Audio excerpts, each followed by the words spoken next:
Hello दोस्तों, good evening. स्वागत है आपका आपके अपने YouTube channel create wealth with Atul में। मैं हूं आपका दोस्त अतुल गोयल। आज हम बात करेंगे स्टील सेक्टर से जुड़ी हुई कंपनी लॉयड स्टील्स। बेसिकली ये प्रोडक्ट्स बनाती है, इंजीनियर प्रोडक्ट्स बनाती है। किसके लिए बनाती है वो हम देख लेते हैं। जो प्रोडक्ट्स हैं इसके design, manufacture and supply of equipments.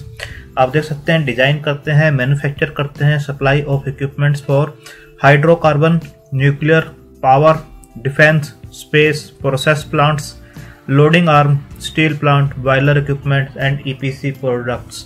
तो आप जैसे वेबसाइट इनकी देख रहे हैं तो हैवी इंजीनियरिंग साइट है और इंडस्ट्री जो है स्टील से रिलेटेड एक काम करते हैं जो boiler, nuclear, space, defence, power sector में यूज होते हैं। तो उस टाइप के इक्विपमेंट्स में ये काम करते हैं लॉयड स्टील इंडस्ट्रीज। अब स्टॉक प्राइस की हम बात करें तो एक पेनी स्टॉक है, ₹1 का स्टॉक है।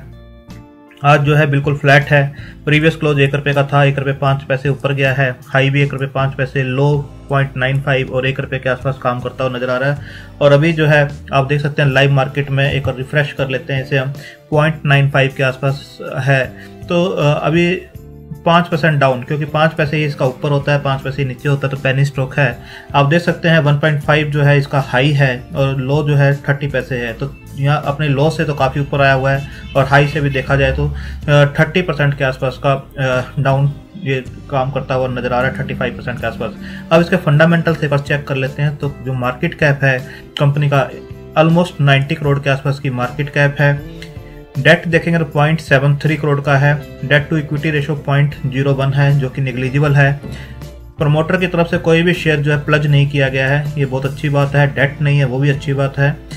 अगर फेस बुक वैल्यू को देखें तो 1.26 की है और शेयर भी काम कर रहा है ₹1 के आसपास, तो अपनी फेस बुक वैल्यू से नीचे काम कर रहा है, यानी 0.79% जो है नीचे है। अगर देखें फेस वैल्यू को तो 1 की है, डिविडेंड पे नहीं करते हैं। 52 वीक हाई 1.52 और लो 30 पैसे का है। आप देख सकते हैं ROCE पॉजिटिव है 3.42%। ROE रिटर्न ऑन इक्विटी 2.26% की है। तो रेशोज पॉजिटिव हैं। सबसे बड़ी बात है प्रमोटर की को शेयर जो होल्डिंग है वो कोई प्लज नहीं है। डेट निग्लिजिबल है और अपनी बुक वैल्यू से नीचे काम करता हुआ ये शेयर आपको दिख रहा है। अगर चार्ट के ऊपर देखें तो 50 DMA और 200 DMA दोनों से ही ऊपर ये आपको काम करता हुआ नजर आ रहा है और एक बुलिश मोड में बिल्कुल नजर आ रहा है। जो स्टॉक 200 DMA से ऊपर बना हुआ है, पेनी स्टॉक है, ऑपरेटर ड्रिवन स्टॉक्स होते हैं ये। तो इसमें बहुत ज़्यादा टेक्निकल्स काम नहीं करते हैं, क्योंकि सर्किट टू सर्किट जब चलते हैं तो टेक्निकल की ये परवाह नहीं करते हैं। तो सेल्स देखेंगे 2017 पिछले कुछ क्वार्टर की देखें तो 37.48 थी, तो अभी जो है 16.38 के आसपास की है। कोविड का इम्पैक्ट जरूर इस पर नजर आ रहा है, क्योंकि पहले जो 42-24 के आसपास थी वहां से ये डिप हुई है 10 के आसपास और देन 16 के आसपास बढ़ती हुई नजर आ रही है।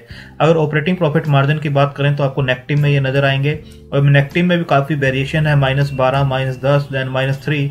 तो नेट प्रॉफिट की बात करें तो कंपनी ने जो प्रॉफिट दिए हैं 0.58 के आसपास के प्रॉफिट दिए हैं। जो अदर इनकम है वो आपको यहाँ पर दिखाई देगी 1.76, 4.36 इस टाइप की अदर इनकम्स जो है इनकी, उससे कहीं ना कहीं ये जो प्रॉफिट्स हैं वो आते हुए नजर आ रहे हैं, क्योंकि ऑपरेटिंग प्रॉफिट्स जो है वो माइनस में है।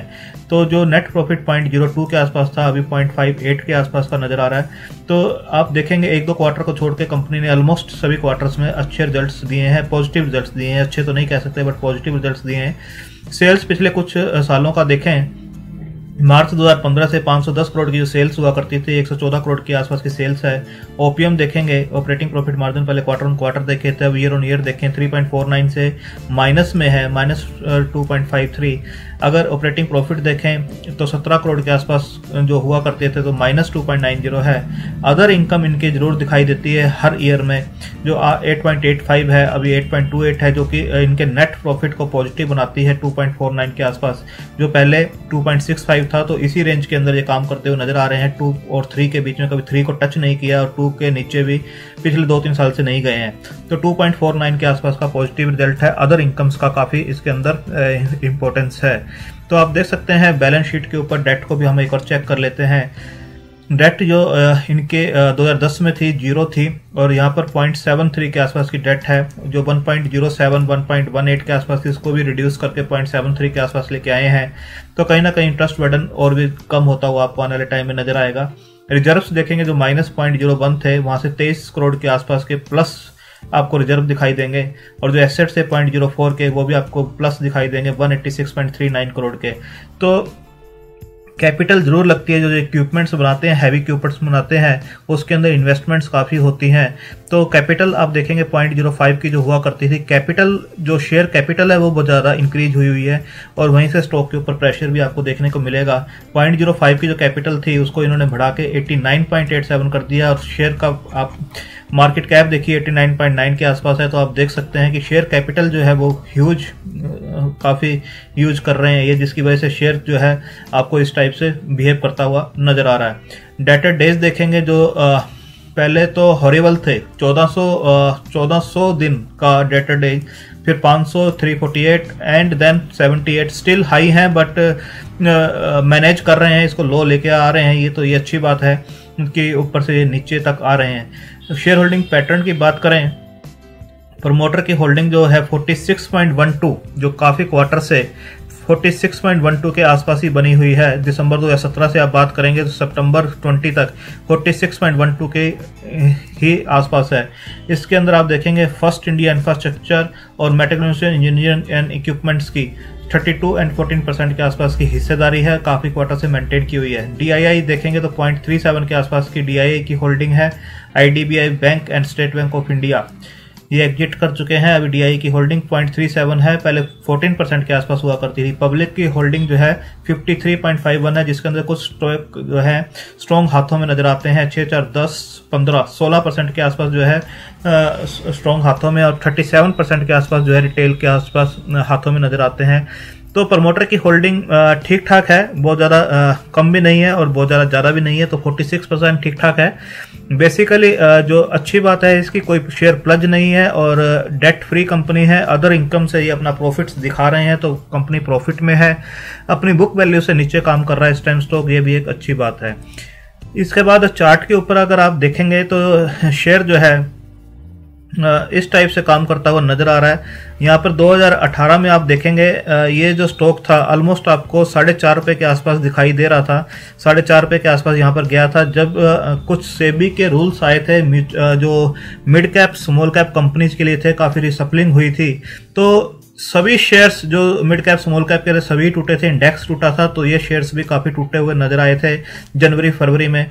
तो देखिए ये स्टॉक भी वहां से गिरता हुआ नीचे आया, वहां से थोड़ी बहुत रिकवरी इसने दी और ये स्टॉक 2 रुपये तक गया था, उसके बाद फिर अगेन ये नीचे ही गया और बेस बनाया इसने ऑलमोस्ट 30-32 पैसे का, 4.5 रुपये का शेयर 30-32 पैसे के आसपास इसने एक बेस बनाया, जो कि कोविड के टाइम पर भी आप देखेंगे 30-32 पैसे के आसपास ये पहुंच गया था। उसके बाद इसने रिकवरी जरूर दी है। तो आप एक चीज और ऑब्जर्व करेंगे, जो इसने लो बनाया था उस लो को इसने दोबारा टच नहीं किया, एक हाई बनाया और उसके बाद फिर एक लो बनाया 65 पैसे का, और अगेन आप काफी टाइम से देखेंगे कि इस रेंज के अंदर ये काम करता हुआ आपको नजर आ रहा है, और इससे पहले इस रेंज में ये काम कर रहा था, इस लो को इसने टच नहीं किया दोबारा, तो इस रेंज में ये काम करता हुआ नजर आ रहा है। अगर ये स्टॉक आपको कहीं पर, क्योंकि डाउन साइड इसके अंदर लिमिटेड लगती है और छोटा शेयर है, छोटा ही पैसा इसके अंदर लगाना है, 1000, 1200, 1500 लगा के इसे छोड़ना है, और बड़ा जो पैसा होता है, इन्वेस्टमेंट का जो पैसा होता है, वो फंडामेंटली स्ट्रॉन्ग कंपनी, बड़ी कंपनियां मिड कैप में ही लगाना होता है। पेनी स्टॉक में तो छोटा ही पैसा लगता है और ऐसे स्टॉक में ही पैसा लगता है जिसके अंदर डाउन साइड कम हो। अब इसके अंदर डाउन साइड बहुत कम है और आप देख सकते हैं कि अगर ये स्टॉक आपको 80 पैसे के आसपास मिल जाता है, यहाँ पे 60-70 पैसे के आसपास कोई भी स्मॉल कैप में करेक्शन आती है या निफ्टी में करेक्शन आती है, तो उसके साथ साथ ये स्टॉक भी थोड़े बहुत करेक्ट होते हैं, और अगर ये करेक्ट होते हैं और 65-70 के आसपास आपको ये स्टॉक मिल जाता है, तो डाउन साइड आपको बिल्कुल भी इसके अंदर देखने को नहीं मिलेगी। और अप साइड की आप बात करें तो ये 1.5 रुपये तक बिल्कुल आपको जा सकता है, 1.5 को टच कर सकता है। आप एक ट्रेंड लाइन भी इसके ऊपर लगा के देखेंगे तो ये जो ट्रेंड लाइन को फॉलो कर रहा है काफी टाइम से, आप देख सकते हैं इस ट्रेंड लाइन के ऊपर ये यहाँ पर एक रेजिस्टेंस जरूर फेस कर रहा है। आप देखिए पहले से ही 2017 में भी इस लाइन के ऊपर गया, नहीं जा पाया था, उसके बाद यहाँ पर अगेन यहाँ पर इसने इसको क्रॉस कर दिया था, पर जो सेबी के रूल्स थे उसकी वजह से अगेन नीचे आया, यहाँ पर फिर इसने ट्राई किया जाने का, नहीं कर पाया, यहाँ पर फिर ट्राई किया, नहीं जा पाया। तो ये जो रेजिस्टेंस जोन एक बना हुआ है ट्रेंड लाइन का, तो यहाँ तक ये आपको 1.5 रुपये के आसपास 1.45, 1.5 तक जा सकता है। अगर इस लाइन को ब्रेक करता है तो ये अच्छा मूवमेंट ऊपर का दे सकता है, 2.25 रुपये 2.20, 2.40 के आसपास ये स्टॉक बिल्कुल जा सकता है अगर इसको ब्रेक करता है, इस लाइन को ब्रेक करता है। और अगर ये ब्रेक नहीं भी करता है, किसी को शॉर्ट टर्म के लिए लेना है, तो किसी भी करेक्शन के अंदर अगर ये 65 से 70 पैसे के अंदर मिलता है तो बिल्कुल इसके अंदर बन सकते हैं। डाउन साइड लिमिटेड है और अप साइड इसके अंदर अच्छी बन सकती है।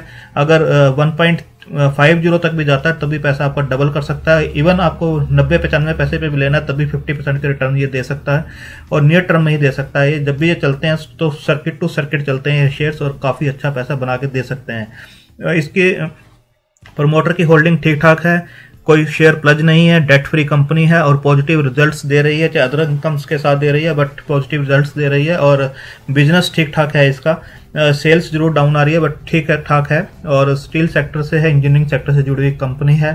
तो आप इस लाइन के ऊपर अगर ब्रेक देता है तो अच्छा मोमेंटम ये दे सकता है। थैंक यू, धन्यवाद।